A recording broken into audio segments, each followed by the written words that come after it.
L'éditorial du Figaro. Aide sociale à l'enfance, le grand abandon par Laurence de Charette.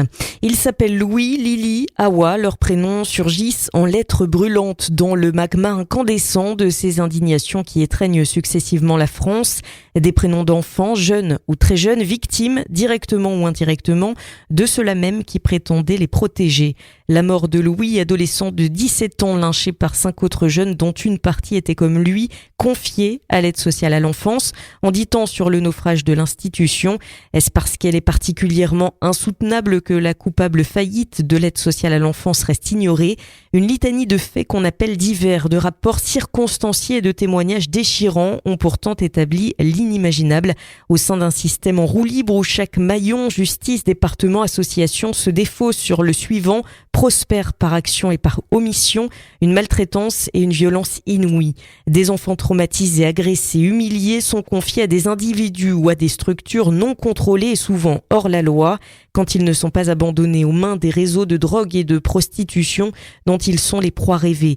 Car au nom d'une vision erronée de la liberté, les portes des foyers ne sont jamais fermées. Suprême trahison que cette fausse main tendue pour finalement délaisser et broyer. Il est urgent d'agir, or le texte qui vient, modeste, n'y suffira pas. Si l'aide sociale à l'enfance se trouve débordée, c'est évidemment signe des temps qu'elle est de plus en plus sollicitée dans une société multifracturée, d'autant plus qu'elle est aussi chargée des mineurs isolés étrangers.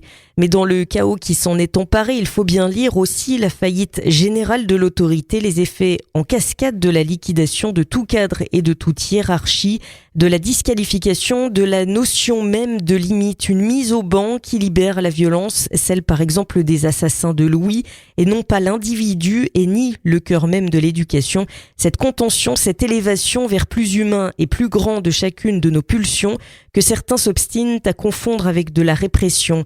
Ni la protection de l'enfance, ni l'école, ni la justice ne pourront se relever sans la restauration du principe d'autorité.